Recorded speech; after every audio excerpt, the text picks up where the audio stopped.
Hold on. Oh, and we're back for another episode. It's Total Justice Gaming. Hey. Hey! Evening, folks. Evening. We have Aaron, is it Lindo? Yup. Yeah, I got one right. Aaron Lindo with us tonight. We're going to talk about the Empire Circuit. We're going to look at Aaron's deck. And we're going to be coming up across a spoiler brought to us by Jasco Games. So yay, spoilers. We got one or two other couple announcements, but the biggest thing is a spoiler. My favorite thing to talk about. Oh. Hold on. Uh-oh. Why am I hearing it over again? It doesn't matter. We'll get it sorted. Just because somebody's computer is too loud. Oh.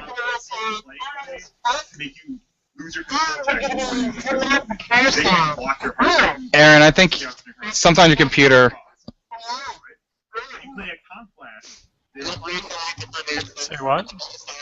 I think your computer's having reverb issues. Huh, interesting.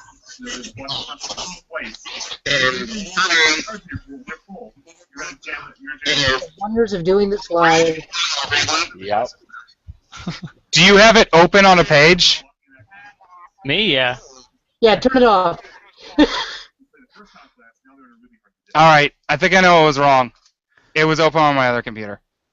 Hey. I was gonna say, me. I don't think it's me because I have a headset and a mic, and I apologize, people. It's gone. Matty Hughes fucked up. So, This is what happens when you have 20 tabs open. Alright, so guys, I'm actually not going to be on this one a whole bunch. I've had the stomach flu since Tuesday. So this is why I have now two co-hosts. All right. I'll just be the cameraman. I'll chime in during the Weeds on the spoiler, but you guys take it away. Alright, let's start off with Aaron. Aaron, because not everyone knows you because they don't come to our Empire circuits enough. Tell us who you are. Start with there. And tell us how you like the PTC. Or Empire Okay. circuit. well, yeah. So my name's Aaron. I learned how to play UFS from some of the guys in Poughkeepsie. I'm still pretty new to the game. I don't play a whole lot.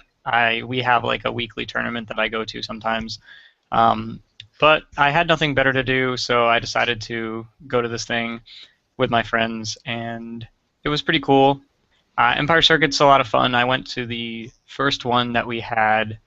I forget where it was. It was in Fishkill. There we go. Yeah, the Fishkill one. Went to that one. Top 8'd that, and I don't remember who crushed me in top 8, but somebody crushed me pretty hard. Probably a Broberg. Yeah, it might have been him. I was playing Lilith at that tournament because it's the first character that I had. But I played Hoitzel for the last one because robot to troll. So. Yep. Best robot master ever made. Alright, let's bring up his deck, talk about it. Joe? Did Joe pass out? No. Okay. You weren't showing up on the camera for a moment. There we go. Alright, lock it on him. Alright, so let's start off. You played Earth. We had talked a little discussion about you playing this to troll, but what do you like about the Earth deck? Well, I mean, and it's a really good aggro deck. It's got like really good inevitability. I mean, I basically looked at what foundations have the highest damage output, what attacks have the highest damage output for like the lowest difficulty cost, and Earth was just where you want to be. It's got, you know, a lot of really cheap, spammy attacks that Hoitzel can like utilize his damage buff on. Because that's the thing about Hoitzel is like he's a really random character. He plays a lot of variants.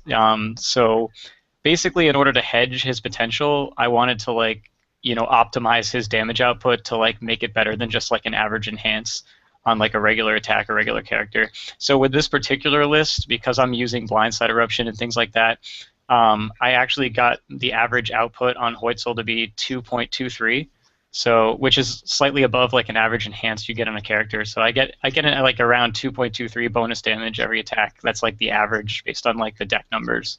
And if you take the average damage on my attacks for the deck, it was 3.76. So I basically got it to about 6 damage per attack. Not counting like Genocide Vulcan or like multiple copies or anything, which is where I wanted to be because it gives me the highest chance to like turn to somebody if they don't have a block. And that's really what I was trying to do. I was just trying to like, if you're not prepared for lows and throws, I'm just going to kill you on turn 2 and you basically can't do anything. And because Hoitzel has 27 health, you're probably not going to be able to like turn to me back if I all-in you. So it makes it very difficult for you to defend against it if you're not prepared. Okay. Question. There's a couple of interesting one-ofs in here. Repaired by Dr. Wily. Did that work at all for you? Oh, that card was great. It serves so many purposes in the deck. I mean, it's an extra low block, which I didn't have a whole lot of. That's actually a reason why I'm playing like Champion of Muay Thai and stuff. I wanted to have some lows in case someone was trying to do what I was trying to do, like throw power waves and stuff to people die. It's a really good strategy right now. I see a lot of people doing it. I mean, I know Shane Duckworth is playing the lows and throws Vincent Gray for a long time. He's got a lot of annoying attacks in that deck. So I wanted to be prepared for anybody trying to do that. Repaired by Dr. Wily is also, it does everything I want it to do. It's a +2 damage enhance, which I wanted a 9th copy of something that gave +2 damage. So I've got 4 on borrowed time, 4 killing dinosaurs. That's my 9th one. It gave me better percentage to draw a +2 damage spell. And despite, and also the enhance that allows you to pick up a block to momentum is actually very good in my decks because of Trap Shot. A lot of times you can have like a couple multiple abilities, like you have some momentum on Trap Shot, and then you can set up that block, bounce the block into momentum for maximum multiple, and make it so that your Trap Shot check is slightly better because you remove it from your card pool. So, I mean, if I had it in play, it was a guaranteed Trap Shot on reversal. And sometimes it was just really good to generate the momentum I needed to like resolve spinning Necrodrivers, multiple copy or something. Like if they did a good job of defending against my low attacks or something, I didn't draw enough throws. So it had a lot of utility. It was really good for me. Next question. Now, did you have access to Cole 45s before the tournament? Yes, I did. The main reason I didn't run that card is because it has 5 difficulty. I didn't want to run a 5 difficulty card in my deck because my deck does not check well. I didn't want to have a thing happen where I had to commit 2 to 3 foundations to start my turn. So I didn't want to like leave that up to chance. So I basically didn't run anything that was 5 difficulty. I was thinking about it. Like my initial list, I had stuff like, you know, Death Valley Faceplant and things like that. But in the end, it just wasn't checking the way I wanted it to. It didn't allow me to like string 3 to 4 attacks reliably. So I didn't like my odds. Like I did the percentages on it, and the way I have the deck right now, I have like a 72% chance to check, you know, a 5 or better at 2 out of 3 attacks, and I think I have like a 58% to hit 3 out of 4 4 betters. So, and that's really what I wanted to be. I didn't want to have to commit more than 3 foundations in an attack string. So I basically just mathed my deck so that it was reliably be able to spam attacks on turn 2 and kill people with like a low foundation count. I like this guy's thoughts about building decks. People should do this more often. I'm going to start taking advantage of UFS Ultra more to help it work out with this too. Because I was just getting... a great program. It was actually right before we started in an argument with Kevin about how I should probably use more math when coming up with my deck theory ideas. And I usually just guess. I just look at the math and guess. This would make things a lot easier. UFS seems to be a game that is very much math reliant because of the randomness of checks. I mean, the whole element of checking cards to play cards is such a huge level of variance in the game that if you're not mathing your deck to optimize your percentages, you're probably not going to have as much success. I mean, despite how good you play. I mean, obviously, I'm assuming, like, I haven't played at the highest levels of this game, but I can imagine, like, everyone who plays at a high level is probably very smart and is probably not going to make a whole lot of stupid mistakes. So it's going to come down to whose deck is mathematically sound and who checks and draws better. So you might as well optimize your deck to do that as best you can if you want to win a big tournament. Well, we don't make mistakes in the game. Now, writing deck lists, with some top players might do that. They might screw that up. All right. Jesse, you got questions for him? Looking over your foundation base, actually, let's just look at the whole deck in general. Was there a card you didn't have access to that couldn't make it in the deck, or were there cards that you wanted to put in but you were on the fence about playing them? Oh yeah, I mean absolutely. I mean obviously like I don't own this deck. I just like sent Jared a list and said this is the deck I want to play. Can you just build it for me? And he just threw it together. But the cards that I would have liked to play, Familiar Faces is huge. Obviously, this deck does not like Moon very much. Moon can basically shut down your attack string by tapping Hoitzel immediately. Fortunately, people weren't very good and didn't utilize their moons correctly against me in the tournament, so I kind of got lucky there. And obviously, Revoke and things of that nature. Anything that can stop multiple or shut down my Trap Shot plan. Those cards are all real big problems for me to like basically spam kill you, which is what I can do. Like the longer this game goes for me, the harder it is for me to win. So Yeah. it's really important that I have an answer to like actions, and I Yeah. definitely would have had them in my sideboard. I probably would have run one main deck somewhere if I had them. Okay. That's interesting. Is there another character that you're like I think like Hoitzel, like he's a tier 1 high end character. Is there a character that you keep looking at thinking in the game right now that's gonna you think is something, but it just needs to you want to develop it or like make it your pet character? Is there a like character looking at that right now for you? Yeah, actually, I kind of like Time Man, the promo character. I think he's pretty cool. He's cool.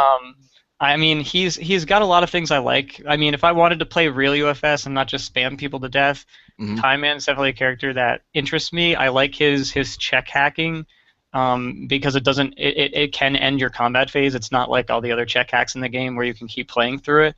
I think that like it can really mess with people if they don't know what they're doing. Like it's really easy to fall into a trap of realizing that when you play a card, you're expecting not to tap a foundation when you play a card, and that card basically says you always will. And I think it's like an underrated ability.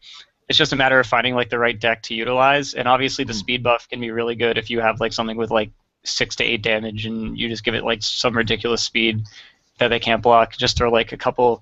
It's more like an attack and block type deck. Like if I were to play it, I'd probably play something like Air, where it's like really defensive. You play like all kinds of stuff with Breaker, like Templar and like Pharaoh Salvation and things like that, just to annoy people, and basically poke them with like big fast attacks and just make their whole turn miserable. Because if they try to like, they basically can't attack string you if you have Time Man up. So they'll throw one attack, you just put Breaker 2 on it, and then they basically have to decide if they want to overcommit or just pass turn. And odds are good that like you probably get a lot of people just overcommit, and sometimes that just means playing one more card, and then you could just kill them immediately. So like I think that's a really cool deck. I have a few lists built, but I don't own any of the cards to build any of the lists, and so odds are good they probably won't come to fruition anytime soon. I mean, I'm basically just borrowing decks from people right now because I really don't have a lot of cards. I mean, I play Magic as my main game, so I don't really spend a ton of money on. I mean, there's more value in that game, so. Yeah, that's the unfortunate fact of the game at the moment, but its player base is hit or miss. This used to be a gentleman's money game at a state and time. This was a gentleman's money game. Back in the day. We'll get back there one day. Yeah, I mean, I hope this game gets more popular. It is a lot of fun. It's definitely completely different than Magic. It's got a lot of really cool elements to it. It's definitely, the variance makes it kind of random and exciting, which is one of the most important things about a trading card game is the level of randomness. As long as it's consistent enough where like people who are better than you will still win, I think that's like obviously something I care about because I do a lot of math and like strategy and whatnot. Mm-hmm. All right, let's go on. Well, do we have any other questions we'll ask him? I've gotten the most out of this. That's what I'll ask. Which do you think is better, Void Hoitzel, which most people should know, or Earth Hoitzel? I think, honestly, like both Hoitzel decks are not so broken that they can't be beat. I don't think Hoitzel should be banned. I think that Void Hoitzel probably has more consistently devastating things that it can do throughout the game. Like my deck, does have an inevitable kill if you don't have Throw Hate, sure, but it's also super unstable. Like the Void Hoitzel deck is way more stable. It's got better attacks. I mean, Harnessing Chaos plus Piercing Howl is one of the most broken, degenerate things you can do in the game right now. So I think that I give Void the edge slightly, just based on the fact that I think it's harder to defend from someone who's prepared on both sides, right? Like, I mean, you can't fill your deck full of high blocks, but you can certainly put throw hate and like low blocks in your deck enough to survive my deck. So, I don't know. Like, I don't really have any defense. Like, I can't defend. If someone stays alive for 4 turns, I'll probably just die because I don't have any ways to really defend other than like the fact that I have a bunch of 0 mid blocks in my deck. I was about to say, you got 9 character blocks. That's pretty good. I mean, and I have 4 power waves. I mean, yeah. If their plan is mature, then yeah, I can block mature. But I mean, if their plan is like throw a ton of high attacks like Piercing Out, Harnessing Chaos, like I can't survive against Void Hoytzel's Piercing Out, Harnessing Chaos. The only reason I beat that deck is because I can kill them first. Like that's a really pretty all good it is. answer. I mean, it's true, and I think that like my deck in the mirror matches better. I think I'm better in the mirror, but I think overall I like Void's deck. I like the design of the deck and what it does in like the grand scheme of things better. I think it just has more consistent draws and stuff. And again, my deck's more of like a spike 1 tournament with it. Hope they aren't prepared. Whereas I think Worlds is going to be a totally different, or even Nationals will be a totally different environment where people are prepared for what they think is popular. People will have answers to stuff like throws and like low spam and things like that. I mean, I can see a lot of people's sideboards having 3 to 4 low blocks in them just as utility, to deal with stuff like my deck. Because, I mean, and of course Moon, again, is a huge problem for me, where against Void, Moon doesn't do a whole lot, because the Void deck's not relying on Hoytzel's damage trigger to kill you. It's just an extra bonus, you know? That right there is one of the reasons why, and I might be a little bit colored by this because I like the character a lot more. I think if you're going to play a Void deck like that, it's better to be Athena. I agree. Because you're not hit as hard by Moon. You get to see +1 more card every turn. You get +1 more foundation. Like, I played Athena that weekend and topped with her, and I was doing silly things like going second, getting my first foundation, and going Harnessing Chaos, Piercing Howl, do 7 damage to you, get damage on the board, get momentum, and then build 3. And it's like, okay, you're down to my life total. Exactly, and it's completely degenerate. I mean, I agree. I like Athena a lot. I think Athena's a very competitive strategy. I mean, and the fact that you can play stuff like Protect Your Master and cheat it into play to defend against throws is so powerful. Like against my deck, for example, I mean, if you have Protect Your Master in your hand, I am like so sad. It's not fun, and of course, Harnessing Howl, like, I basically don't have a whole lot of high blocks. My plan against that deck is like throw my attacks to block Piercing Howl and somehow draw enough attacks to kill you. I mean, it's not fun. I did beat Void Athena in the Swiss. Jack Hale was playing it as well. Fortunately he did not draw any of his Protect Your Masters during that match, and I think he probably kept a kind of loose hand at one point, which probably helped. But against a really well-tuned Void Athena who's like really good at playing and like understands the matchup, I don't think it's super easy to win. But again, my deck preys on decks that have 7 hand size low health characters, because I'm an aggro deck. So like my goal is to beat up on like control decks and decks that have low health, whereas like a combo deck will probably beat me if they have a really good turn too, if they can defend against it. So it's like it's just like in any other card game. It's like your matchups are super important. If you get the matchups you like, you're going to crush people. If you get matchups that are bad for you, that have cards that like shut you down, then it's going to be really uphill. Okay. For example, something like Angels, right? I played Kevin's Angels deck. Kevin's Angels deck is a control deck. My deck eats control decks because you don't have enough answers for my threats. Like, you draw the wrong half of your deck, and your deck can't answer what I'm doing. And you kill me so slow that it just gives me time to draw, 17 attacks or something. And you're just eventually not going to block all of them. Yeah, I was upset because I had to face Kevin at the beginning of top 8, and when you play 2 Crime Fighters on turn 1, you can't beat that. I mean, that's another thing I like about my list is Crime Fighter just doesn't really do anything against my deck at all. I mean, the only card at -1s is Vulcan, and the ability doesn't resolve after Dinosaurs and Hoytzel, so I still get to damage you and I still get to build momentum off of it, even if you RFG it. Yeah, Hoytzel's just so good against the Angel deck in general. Speaking of the Angel deck, Sorry about that. Let's do the Angel deck. Well, we talk about the Angel deck next week for a bit, because that's the only other deck I don't think we've actually gone over that people should be prepared for Nationals. Also, good luck to everyone going to Nationals that's watching this. All 3 of you.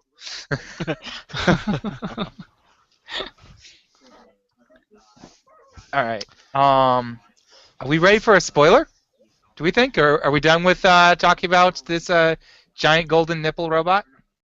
I just want to say, don't ban Hoitzel. That's all I have to say. I mean, so many people are salty about this guy, but I'm telling you right now, I don't think this deck will win Nationals. I don't think Void Horse will win Nationals. I personally don't think it will either.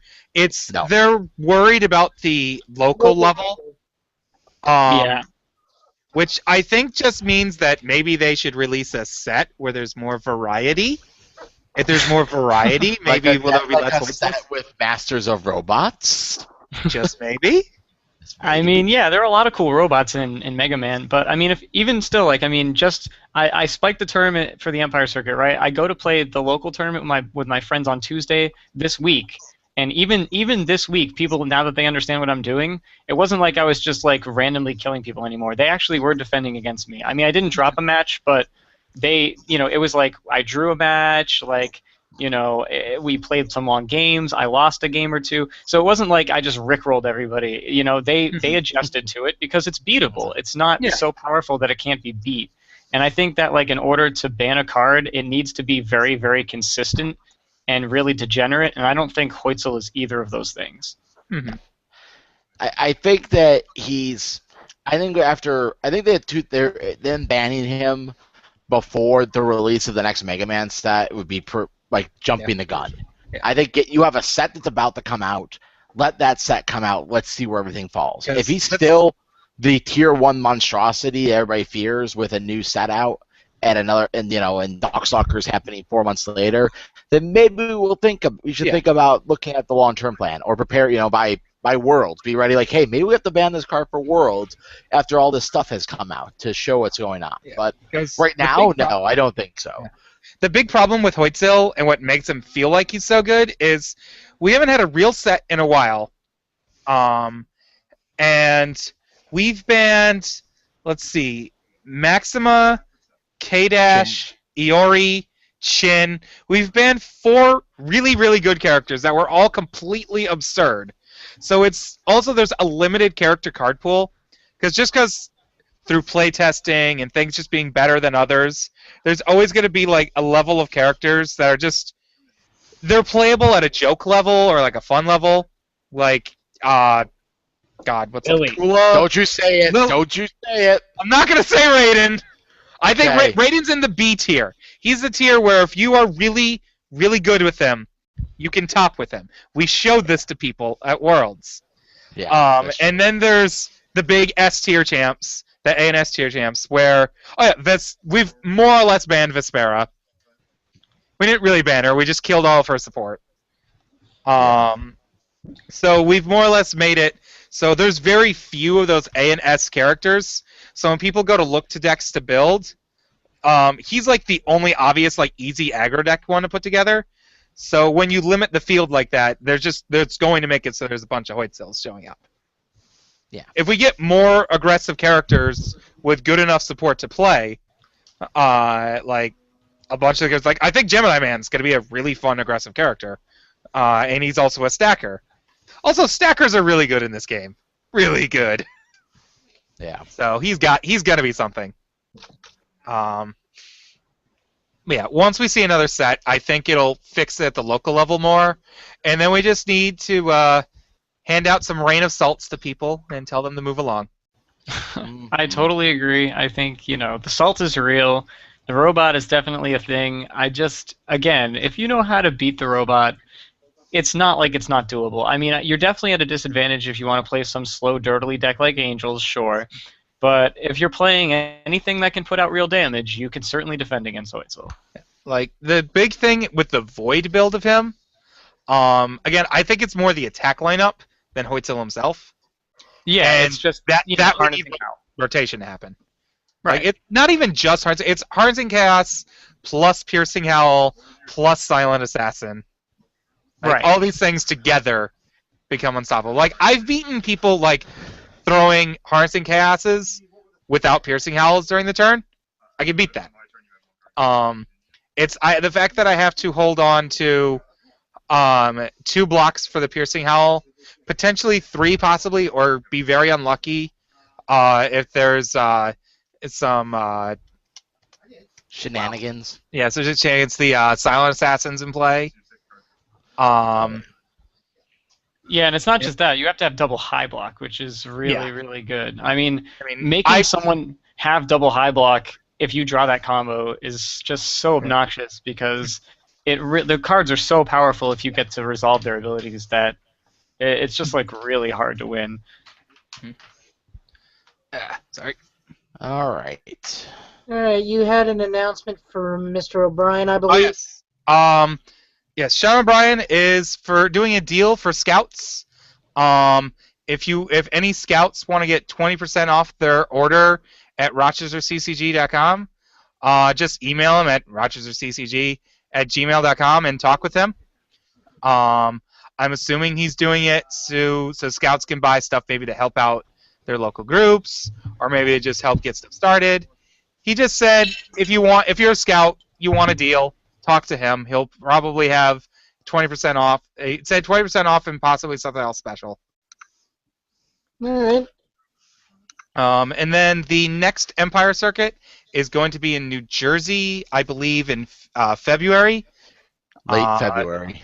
Yeah. The last 2 weeks of February. It looks like it's like the 21st, I believe. I'm going to double check the date. Okay.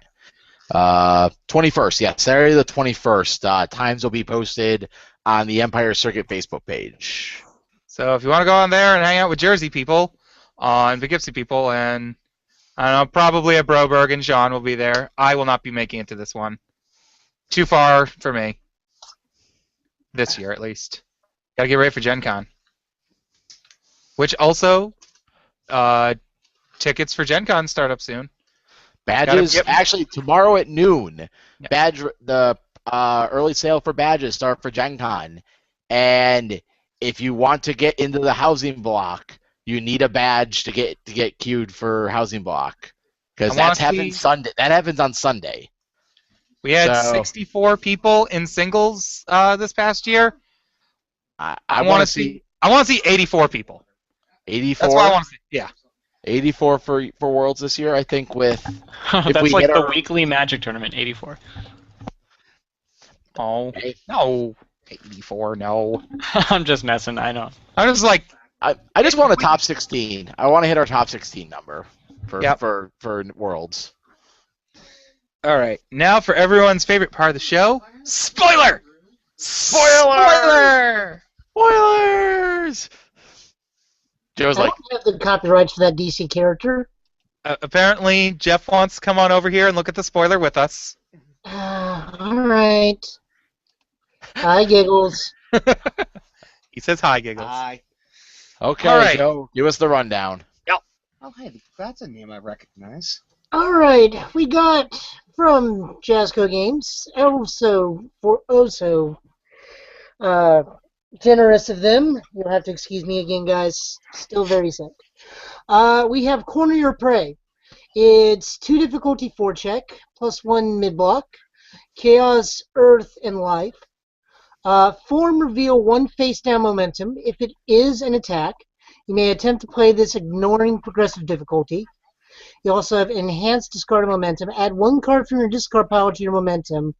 If your low attack deals damage, add it to your hand. What the hell? This card is so good. Is that a unique? It's an ultra rare action. Action. Oh, okay. Oh, all right. It's an action. Okay, I thought that was a foundation. I was like, wait. No. It's blue. It's gonna be good because blue cards are always the best cards. Since it's an ultra rare, it's going to be foily. Yeah. All right. Yeah. I want to talk about this card first because I've been thinking about this card all week. Now. Okay. Yep. Would you want to say real quick, Joe? Or? I was going to say right now. Looking from that bottom enhance, it looks that we may have a resurgent of Lizard Man and Snake Man, possibly with low attacks. We'll see. We'll That see. would- Ooh. That first in All but those, yeah. that form. Yes. Raiden didn't need any more help. I have visions of smacking people with an early like a life throw early on in the game, and like just getting momentum in any kind of way, and then you throw down any random life flow attack. It hits. You do its enhance. You discard the random throw. You put Divine Trib into your momentum, and then you Divine Trib for free out of your momentum. Or just doing this or just using it to string Earth attacks into a stronger Earth attack. Like, just a lot of things really fun about this. Like, just being able to just like play 5 attacks and then play this for like you play 3 attacks and then you play this for 5. And then you can play any attack out of your discard pile, essentially, afterwards for it. And it's a +1 mid block, so even if it's you could just set it up earlier on in the game. Like, say you made a bad check with this, you can still just add it back to your hand, and you have a +1 mid block sitting in your hand. So it's a pretty fun card. The card's really strong. It looks really good. It's got a lot of cool abilities. It might even have made my deck had it been legal. Yeah. I Oh my God! There's a good card, low for Earth, Rapid Protobuster. Instead, set it up and put it in your hand. Well, yeah. I mean, you I could take my whole pure attack something- base. and just Well, what adjust is it. I can't wait. I can't wait to play this in my Raiden deck. Like, it just sets up the Earth low, all my low Earth plan with Raiden making them throws. Like, this card just auto set my momentum up for like some giant move. That's which I love. Yeah, Gives my last move. I'm hoping for some awesome new gigantic move to rip out with this to set up your momentum. I just want to see more. There's more. I'm sure there's more ideas that we haven't even thought of. This card is so scary on so many levels. Yeah. That's why it's an ultra rare. Like, if you're gonna get ultra rares in the action slot ultra rares now, like, the design team has really They've definitely stepped up making these cards like a card that's an ultra rare now deserves to be an ultra rare. Like, they all have their position now. Like, cards are being designed in that right manner where, like, you can tell what cards have some serious play, what have some fun play, and what are the super secret tech cards. And that's what this card feels like. It's super secret tech somewhere. No, I don't think it's super secret tech. I'm fairly certain this is insanely violent and in your face. We'll see. We'll see. This potentially makes anything you play a zing. I don't want to think about that small time frame before Darkstalkers is out and Zing is a card with this. Don't let me think. I don't want to think about it. The scariest thing about this card is it basically makes your opponent have to play a different game, because if you play this card early to use its E ability, and then, you know, if they know that you threw a big attack at some point in the game, I mean, they know you have it in your hand, so they always have to be threatened by the fact that you can end an attack string with like this powerful attack that's sitting in your momentum, and they have to play around it. Which is, anything that messes with your opponent's game plan like that is just very powerful. Yeah, it's the same reason they've why actually Trap Shot's so good. Yeah, like, there's a lot of character cards that have been previewed from this set that have that feeling, like Skullman. Skullman's like effect of your opponent randomly discards a card, then draws a card.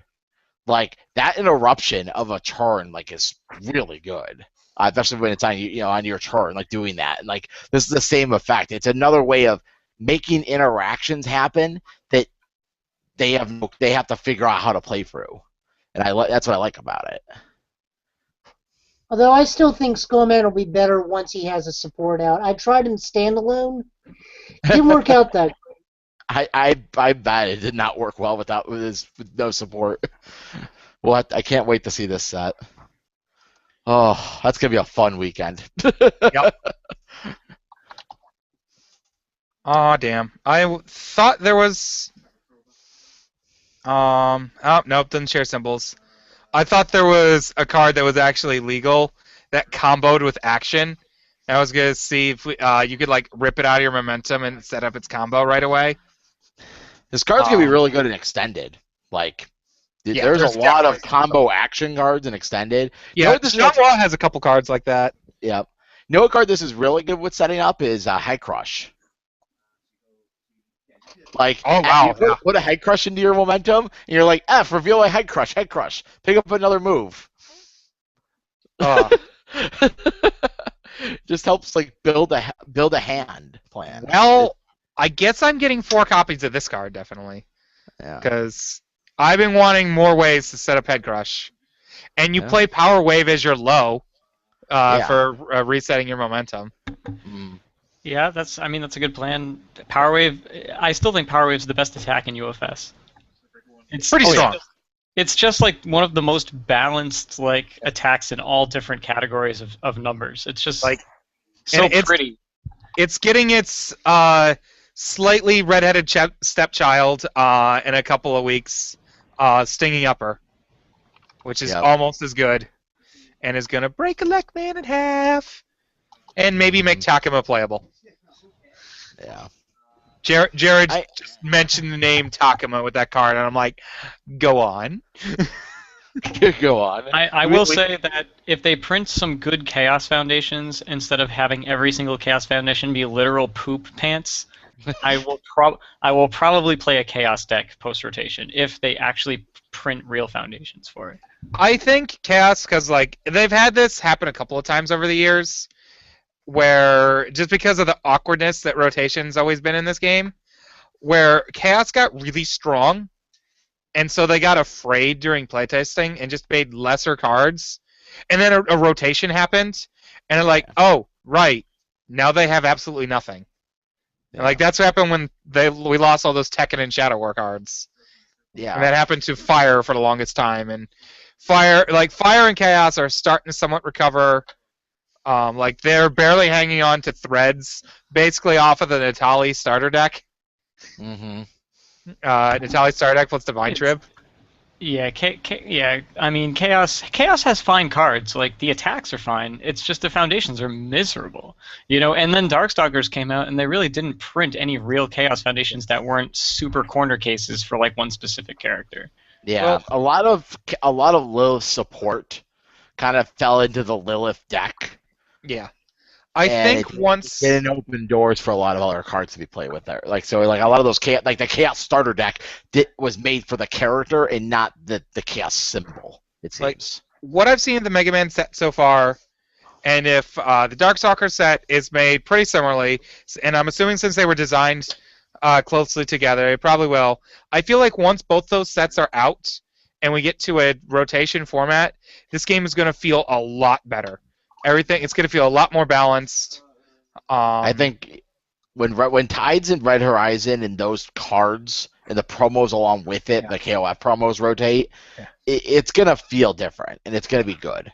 Like there are some cards I'm going to be sad to see go, but I'll be okay with them. There are some of them I want them to reprint. They're slowly getting there. They're reprinting the important ones.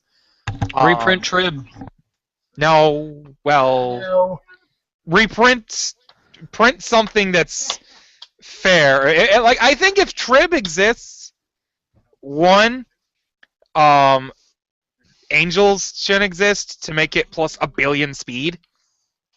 Like Yeah. having it be +2, maybe +3 if you're playing against like a Gemini Man or something or a Mai, is come on. fine. Trib is fine. It's not broken at all. Like it doesn't have my- a block. It checks a 2. Whatever. My biggest issue with Trib, Desperation. that's a big one. But my Yeah, biggest that issue is is the only reason it's good. Yeah, that's insane. if we're going to have a power level card like that, just give something like that to the other symbols too. Like just split the other 9 symbols up into 3 different into other sets of symbols. Make those like Red Horizon characters and make powerful moves for them with those characters. So that way there could be an even spread. Divine Tribulation as a white card. It is No, not. it didn't. It doesn't didn't have get- the new symbol on it. The exact wording from Jason. I wanted to have my own copies of this card, so I decided to reprint it. But but I didn't want it to be legal after rotation. That's what his exact quote was. It's not exactly I don't want it to be legal. It's we don't know if we want it to be legal yet. The decision still hadn't been made. True. So there's a bunch of them out there for people to have them for standard for now, and it's still going to be a fine card in extended. Yeah. I think there's nothing wrong with reprinting it either. Like I said, it's not like that card warped the format or anything. I mean, it was a solid attack that some decks could play, but it's not like it broke games in half. I mean, a lot of decks don't even run the card. Attacks almost never. When attack breaks this game in half, you know it broke the game in half. That attack, it was just like, this is a good attack. Good job. Like, it wasn't like a card. Like, I'm trying to think of the last time, like, outside, what was it, Ballista Snapkick and P-Touch and Comply. Like, those cards made negative play experience. That card doesn't make a negative play experience. It makes you have to play through this card. I don't know. I died on turn 2 to Kevin the other week. That was pretty negative play experience. Oh, whatever. That It's USS. That happens in this game. Involved him throwing a throw on me turn 1, and then playing 2 foundations. And then turn 2, playing Blindside Eruption, giving it -1 damage with 8,000 degrees, so he could pick up a Divine Trib that he checked on turn 1. You mean Whiplash Buster. Whiplash Buster, yeah. I can name correct cards. Yeah, Whiplash Buster, it does less than printed. You pick up a card. It did less because he made it -1, and I didn't have a low block. And then he went play the Trib that I picked up, play another Trib, multiply it out, 27U exactly. It was not the worst thing. Yeah. But also requires a tremendous amount of luck to pull it off. Yeah. Which is why the card's not that busted. It's like you have to get lucky with it, and it's a 6 diff to start. So like knowing someone has Trib, I mean, basically you're just knowing the desperation number. You watch their life. If they're in Despo, you got to play around the card, or at least recognize that it's a thing. But before that, you really don't have to worry about the card too much. It usually just rots in their hand as a no block. Mm-hmm. Still salty though. All right, we've gone over spoilers. What else do we want to talk about for this week? Well, That's we we went through things pretty quickly, and we actually went through Hoytzel a lot faster than I thought I was going to. Now I kind of wish I had asked Kevin to put up the Angels list for us to look at. Oh, it's fine. We have that for next week. How about this, Aaron? What's your fantasy top 8 for nationals? I want to. What's All good right, from well, you? I mean, first of all, obviously, like, I'm still new to the community. I don't really know everybody. Like, I don't follow the game. Obviously. Well, I mean, character-wise. Character-wise. Oh, my God. Everyone's fantasy top 8 is me, but. I mean, yeah. I mean, I would like to see Athena. I think Athena is a tier 1 character. I think she's really good. I think if people play her well, she'll crush face. I would like to see like somebody that like is off the radar. Actually, that would be like my dream top 8 would be like a bunch of characters that just everyone just didn't really respect. Like Time Man, that would be cool. Like I said, I think Time Man's sweet. Or like somebody who's like a controlling character, like Morgan or Vincent Gray or something like that. That would be cool. Andy? Andy in the top 8. I mean that's ridiculous. But yeah, I mean Andy does one of 3 things. Either they play a move and he completely deletes it. Or he can, if he absolutely needs to, like if your opponent goes like Foundation or some other non-attack card, and then you've essentially made their moves +1 difficulty for the rest of the turn. That's pretty good. That's kind of what Time Man does, except you don't have to do momentum to do it. You just have to exist. Or, if it really comes down to it, you can pitch that Foundation from the pool when they play it to reduce their Conch Blast to 0, or to 1, sorry. So, I mean, yeah. 3 very good things. And then he draws cards. He draws cards on his turn. I mean, yeah, he's not. It's not like he's unplayable. I don't think that there are many characters I would consider unplayable in this game. I think because of the level of variance and because of like the skill involved, almost any character, because of how small the player base is in this game, almost any character can win if it's piloted by like a player who's competent and understands how his deck's supposed to win. So I mean that is one thing I do like about UFS is like the game hasn't been solved, like the format isn't solved, so you can almost play anything and get away with it as long as you're prepared for the metagame and you don't make really bad decisions while you're playing against somebody. Yeah, the problem with this game is like every time we seem to solve a format, we solve it by, oh, this card was way too broken, let's get rid of it. Yeah, I mean that's what happens in like the infant stages of like developing card games. Yeah. I mean, yeah, they all go through that phase where they print, Right. cards that are completely terrible and then cards that are completely unfair. And then eventually they learn how to find a balance. The secret is printing enough good cards where a lot of different things are viable for the same reasons, but just have completely different strategies with them. Like, it takes time to get to that point. I think, obviously, they've gotten a lot better. Like, obviously, Darkstalkers seemed like a very well-balanced set. The cards all, like, had good mechanics. They all seemed to work well with each other, while none of them seemed completely degenerate or overpowered. So I think as long as they stay down that path, I mean, it'll be a good thing, as long as they keep the power level relative with everything else. So that would obviously create a cool amount of diversity in the game and competitive. Like, I still think that cards like, I mean, personally, I still think Phil Birch is like the most broken character in the game right now. I mean, he's got to be the most consistent. You get a Very agreeable.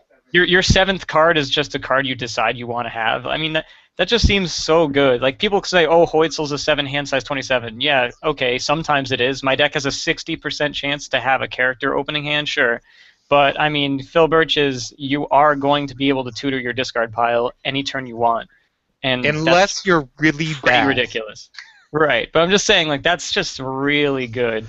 And I'm pretty sure that if one of the good players in this game decides to play that deck, they have a very good chance of winning Worlds or Nationals. Yep. So I don't want him in the top 8. Let's say that. Like, if my dream top 8 in Nationals is no Phil Birch, and some cool characters like that nobody plays.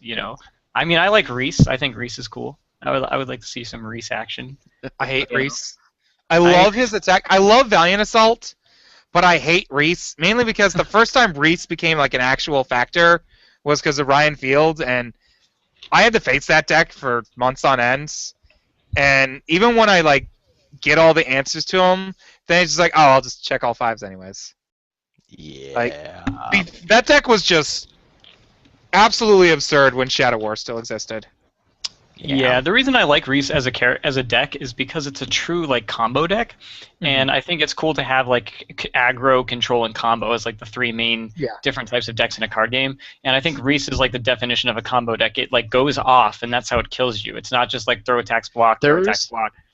The other like actual considered combo deck in the game right now is the Zoe combo. The Zoe loop, yeah. I mean, a guy in our playgroup plays that deck, it's quite funny. You're like watching it go. I would love somebody to play that deck at Nationals because it's like they have to know if you don't know what card to stop, you just lose. You're just like, I'm too far ahead. Good luck. I know. I agree. I think that would be cool to see at top 8. It would be cool to see like a random combo deck. Like I want to see it. That's what I said. I want the top 8 to be like some really aggressive aggro strategy, some kind of control-y like mid-rangey strategy that like does a lot of blocks and attacks, and then maybe some kind of combo strategy that just like tries to like go off on you, and then like there's basically nothing you can do to stop it if they get to go off on you. That would be cool, because like that's a good like rock paper scissors type environment that like creates a healthy game overall. When we get off the air, I'll tell you of another pseudo combo deck that will possibly be at Nationals, but I don't think it wants to be told about on here. No. Nope. I'll tell you the character. That's all. All right. We got anything else, Joe? Do you have any announcements? Nope. Oh, we're good. All right. Well, hopefully next week we will have the main host. Joe will be no longer the sickly host. He'll be the recovering host. We'll give our final thoughts to Nationals. If anybody wants to share some thoughts, Angels? We'll go over Angels next week. If anyone wants another character for us to go through, post on our Facebook on Total Justice Gaming, or post on this video once it gets put on YouTube. Because we've talked about Birch a lot. Everyone knows about Birch. But we've never actually just straight looked at the list. So if people want to look at that, or if they actually want to look at the ideal Void Hoytzel build. Yeah, we'll write up some lists. We'll do a discussion. Give you guys the final rundown for nationals. Anybody has any? I will also take down on the Total Justice thing. If you are looking for teammates for nationals and you're not having any luck, use our page. Post send us a message. We will post. We will be nice and post your thing. Yep. We'll actually make the classified ads for nationals on the Total Justice Gaming page. I would be more than happy to help anybody get a team ahead of time instead of scrambling on day of event. Mm-hmm. But those are always the fun teams. Just like, hey, who are you? Want to be my teammate? Sure. 5 hours later, hey, we're gonna do it on cardboard together. What's your name again? It's happened. I don't think what's your name again has happened, but it has happened where teams have formed 10 minutes before tournaments and have assembled a winning record in cardboard as well.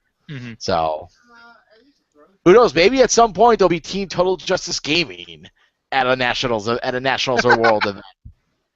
That would be the sell, Joe. Why can't there be? I think we have to convince this of Joe. We might have to be if Giggles decides to giggle off on us. We can do Team Total Justice Gaming at Worlds. I'll be down for that. I think we might have to just to get our respect around the community and prove that we are who we say we are. So Worlds is at Gen Con, right? That is correct, and it's at the end of July this year. It's a little bit earlier. Oh wow! Really? Yeah, that's not usual. I mean, I've gone. It's cool. Gen Con's a cool place, but yeah, I've never done July before. Yeah, it's like it's like the last week of July into August. It goes into August. It's a little bit earlier this year. Which honestly really kind of sucks. I mean, it's lucky. It's not ideal for me, but I'll still go because it's Gen Con. Yeah, I usually like the mid-August better, but the biggest reason is the Colts have multiple home games for preseason this year that are earlier on the earlier side. And there's another big event. There's a big event going on that they think will bring more money into Indianapolis in mid-August. I don't know what it is, but they're the Colts. Who cares? But I know. But there's supposed to be something else going on in August. It's like caring about the Bills. Yeah. I'm gonna get shot by morning. I mean, the Colts are a real team. Like. They did, top 4 the NFL this year. So I mean, true. They're certainly not a pushover. They're a legitimate team. They definitely they lost to deflated balls. Just remember that. I mean, that's true. I'm not saying that they didn't get punished, but they definitely are a legitimate team that is probably not the Bills. Just throwing that out there. They're not the Raiders. They're a real team. Yeah. All right, Joe, send us off. All right, we'll see you next week. See you guys. Night. Night.